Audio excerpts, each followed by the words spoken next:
Hi friends, good evening to everybody. आप सभी के YouTube channel achieve dreams education hub में स्वागत है।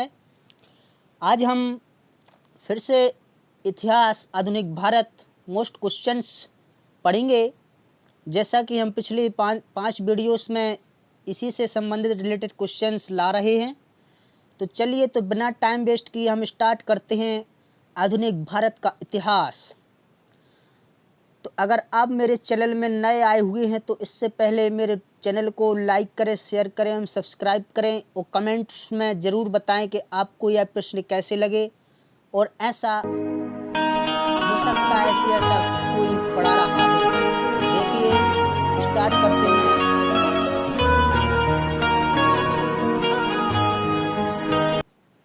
भारतीय राष्ट्रीय कांग्रेस का जनक किसे कहा जाता है?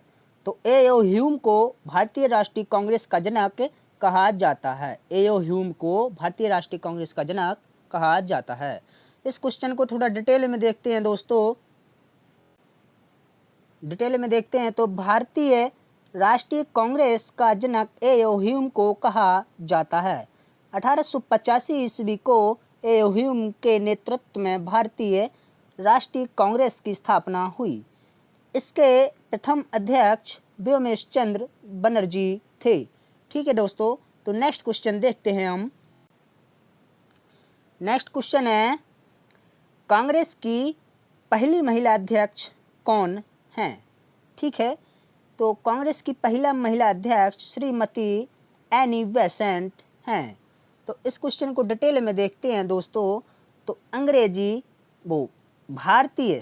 भारतीय राष्ट्रीय कांग्रेस की पहली महिला अध्यक्ष श्रीमती एनी बेसेंट थी, जो 1917 ईस्वी में कोलकाता का 32वां अधिवेशन थी। ठीक है दोस्तों, तो जो एनी बेसेंट थी महिला अध्यक्ष, तो 1917 ईस्वी में कोलकाता का 32वां अधिवेशन थी। आगे देखते हैं तो 1896 में आयरलैंड की टीम फर्स्ट महिला एनी बेसेंट भारत आई थी।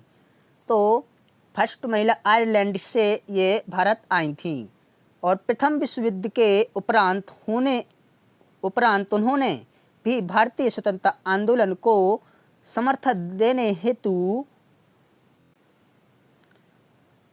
आयरिश होम रूल लीग के नमूने पर भारत में आंदोलन प्रारंभ करने का निर्णय किया, जिसमें बाल गंगाधर तिलक ने उनकी मदद की थी और एनी बेसेंट ने सितंबर 1916 में मद्रास में होम रूल लीग की स्थापना की घोषणा की। ठीक है, तो एनी बेसेंट ने मद्रास में 1916 सितंबर भारतीय राष्ट्रीय कांग्रेस अधिवेशन की पहली भारतीय महिला अध्यक्ष सरोजिनी नायडू थी। ठीक है, तो पहली भारतीय महिला अध्यक्ष मतलब भारतीय राष्ट्रीय कांग्रेस अधिवेशन की पहली भारतीय महिला अध्यक्ष सरोजिनी नायडू थी। ठीक है दोस्तों, तो नेक्स्ट क्वेश्चन देखते हैं। नेक्स्ट क्वेश्चन हमारे सामने, मोहनदास करमचंद गांधी को महात्मा किसने कहा था? तो रविंद्रनाथ टैगोर जी ने मोहनदास करमचंद गांधी को महात्मा कहा था। तो इस क्वेश्चन को डिटेल में देखते हैं दोस्तों। तो मोहनदास करमचंद गांधी को महात्मा की उपाधि रविंद्रनाथ टैगोर ने चंपारण आंदोलन 1917 में तिनकठिया समस्या की सफलता के लिए दिया था। तिनकठिया समस्या यानी 3 तरीकों की समस्या थी, उस समस्या को हल करने के लिए उन्हें महात्मा की उपाधि दे रही थी। चंपारण का आंदोलन चल रहा था तब। और आगे देखते हैं तो जबकि गांधी जी को राष्ट्रपिता सुभाष चंद्र बोस ने संबोधित किया, तो राष्ट्रपिता सुभाष चंद्र बोस ने किया तथा इनके लिए बापू का संबोधन पंडित जवाहरलाल नेहरू ने दिया। ठीक है, तो इससे 3 क्वेश्चन डिटेल में आए हैं। पहला, महात्मा की उपाधि रविन्द्रनाथ टैगोर ने दी थी और राष्ट्रपिता की उपाधि सुभाष चंद्र बोस और बापू की उपाधि जवाहरलाल नेहरू जी ने। ठीक है, नेक्स्ट क्वेश्चन को देखते हैं दोस्त। नेक्स्ट क्वेश्चन हमारे सामने, 1905 में बंगाल प्रांत को 2 भागों में किसने बांटा था? तो लॉर्ड कर्जन ने 1905 में बंगाल को 2 भागों में बांट दिया था। इस क्वेश्चन को थोड़ा अब डिटेल में देखते हैं। तो 16 अक्टूबर 1905 ईस्वी को लॉर्ड कर्जन ने बंगाल को 2 भागों में बांट दिया। पूर्वी बंगाल में असम और पूर्वी बंगाल के कुछ जिले जैसे राजशाही, ढाका एवं चटगांव, जिसकी जनसंख्या 3 करोड़ 10 लाख थी, तो इसको बांग्लादेश के नाम से जाना गया, जिसको बांग्लादेश बोलते हैं। एवं पश्चिमी बंगाल यानी जो इंडिया में पड़ेगा, तो वहाँ बिहार, उड़ीसा एवं पश्चिम बंगाल, जिसकी जनसंख्या 5 करोड़ 40 लाख थी।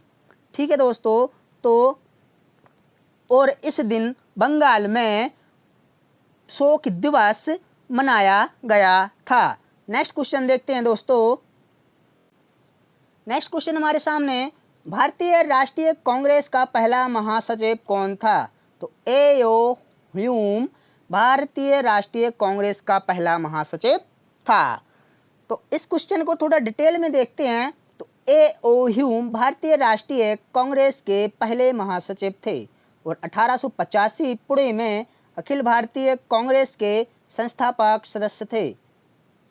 ठीक है, तो ह्यूम के अतिरिक्त सुरेंद्रनाथ बनर्जी तथा आनंद मोहन बोस प्रमुख थे। ठीक है, ह्यूम के अतिरिक्त भी और कांग्रेस नेता थे। ठीक है, तो कांग्रेस के प्रथम अधिवेशन की अध्यक्षता बिमल चंद्र बनर्जी ने की तथा इसमें 72 प्रतिनिधियों ने भाग लिया था। कोलकाता विश्वविद्यालय की प्रथम महिला स्नातक के कादम्बिनी गांगुली ने कोलकाता की विश्वविद्यालय की प्रथम महिला स्नातक कादम्बिनी गांगुली ने 1890 में प्रथम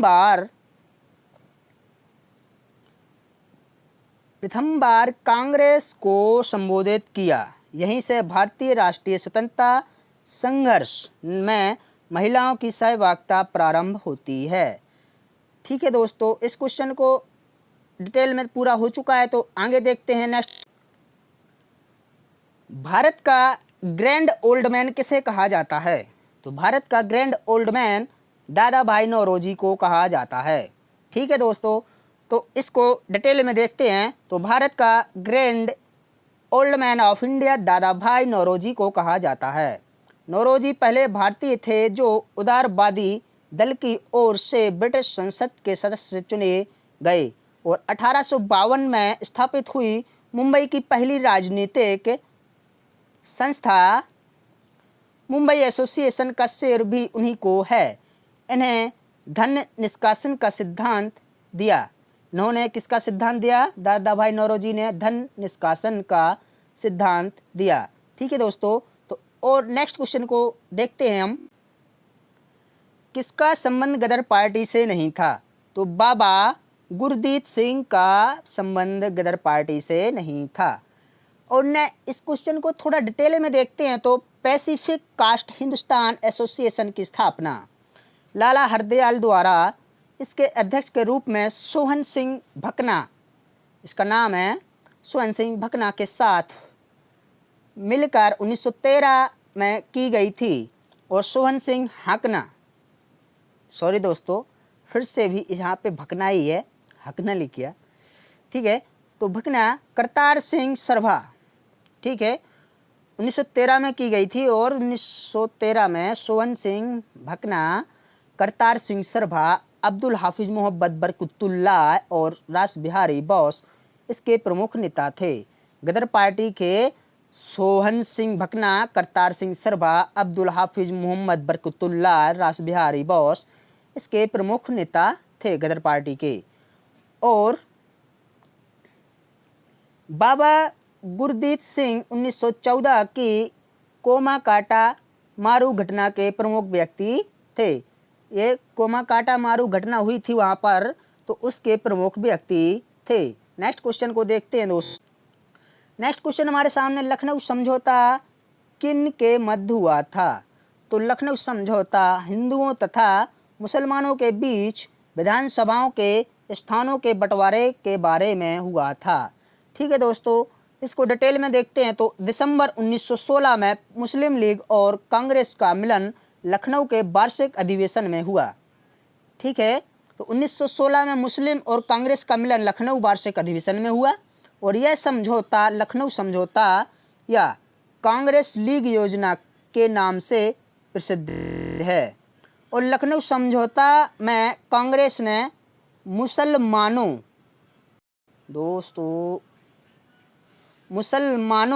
के लिए पृथक निर्वाचन मंडल की मांग की और औपचारिक रूप से स्वीकार कर लिया, जो मुस्लिम लीग के लिए बहुत सकारात्मक उपलब्धि थी। नेक्स्ट क्वेश्चन देखते हैं डिटेल में। स्वयं शासन आंदोलन के प्रवर्तक कौन थे? तो स्वयं शासन आंदोलन के प्रवर्तक एनी बेसेंट थी। ठीक है दोस्तों, महिला है। अब इसको डिटेल में देखते हैं। तो स्वयं शासन आंदोलन के प्रवर्तक एनी बेसेंट थी। स्वयं शासन आंदोलन की शुरुआत 2 जनवरी 1914 को साप्ताहिक पत्रिका कॉमनवेल्थ के प्रकाशन के साथ हुआ। ठीक है दोस्तों, इतना डिटेल में तो वैसे कोई नहीं बता रहा होगा, हम इसको डिटेल में डिस्कस करके बताते हैं। और आगे भी देखें, इस पत्रिका ने स्वयं शासन के उद्देश्य को ध्यान में रखते हुए धार्मिक स्वतंत्रता, राष्ट्रीय शिक्षा तथा सामाजिक तथा राजनीतिक सुधारों को अपना आधारभूत कार्यक्रम बनाया। इस पत्रिका का संपादक भी एनी बेसेंट ने ही किया था। ठीक है दोस्तों, तो नेक्स्ट क्वेश्चन देखते हैं। नेक्स्ट क्वेश्चन है हमारे सामने, सन 1919 में जालियांवाला बाग हत्याकांड कहाँ पर हुआ? तो अमृतसर पंजाब में जालियांवाला हत्याकांड हुआ था।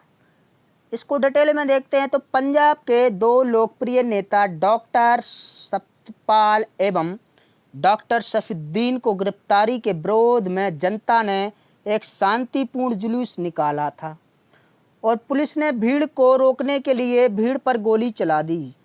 जुलूस ने